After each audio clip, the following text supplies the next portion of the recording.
The chakra system, to me, and I've spent 40 years working with it, is the yoke of yoga. It is the structure of how the mortal yokes into the divine, of how the mind yokes into the body, spirit into matter. It's the continuum. And as such, I call it the architecture of the soul. How many of you teach yoga? A few of you. So you studied anatomy, right? You study the spine, the muscles, the bones, the tendons. That's the architecture of the body, right? The chakras are the architecture of the soul. So if we want to heal our soul, if we want to wake up our soul, if we want to access our soul or encounter it, we need to discover its architecture. It has a very particular architecture. Even though each person's chakra system is unique, just like your eyes and nose and mouth are unique, still everybody's got their eyes above their nose and their nose above their mouth. You know, there's a certain architecture that we have, and the shoulders are above the hips. So there's a certain pattern that we can find, and then we can find out, where do we live in that pattern? How do our own chakras blossom? How are they programmed? How do they work for us or against us? How do we use the chakra system as a map for navigating the rest of our life? You know, how many of you have been on some kind of spiritual growth program, self-healing program, find out what it's all about, like most of your life, right? So wouldn't it be nice if somebody gave you a map? Now, the map doesn't tell you where to go any more than a map of California tells you whether to go to Berkeley or San Francisco. It just says, Berkeley's over here, and these are the roads that lead there, and San Francisco's over there, and these are the roads, and then you get to decide where to go. So the map tells us how to navigate inside our own being and how to navigate through life, because the chakras are portals between the inner world and the outer world. And so as we encounter what's here in the inner world and do healing and make changes and open it up, what do you know? Things happen in the outer world.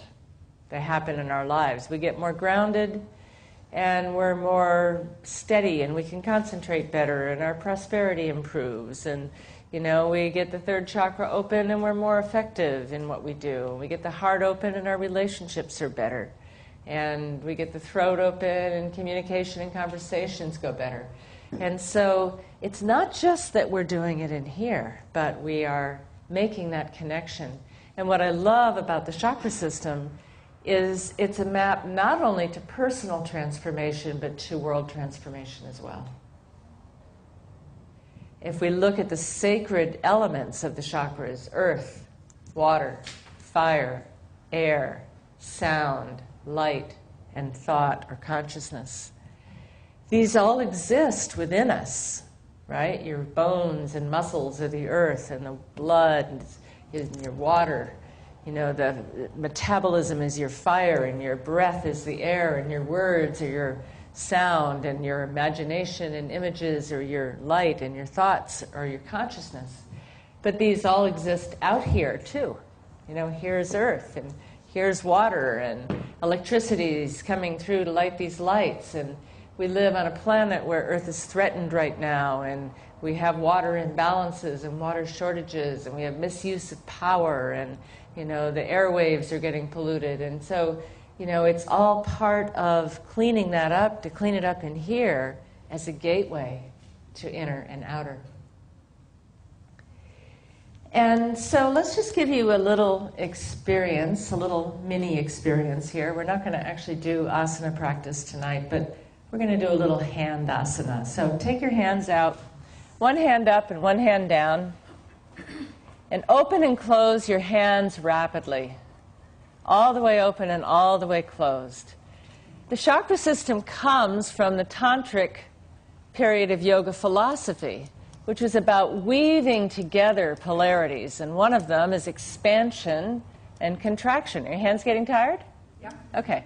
So now take them apart And just with relaxed palms facing each other, slowly bring them together and see if you can feel a kind of buzz between your hands.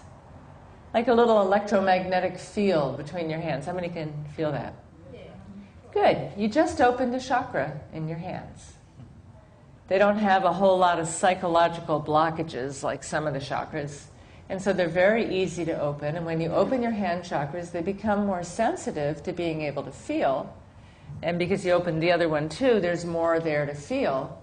And so it's sort of a win-win situation when you get to feel what that feels like. We can do the same thing with our body. It's just a little more complicated.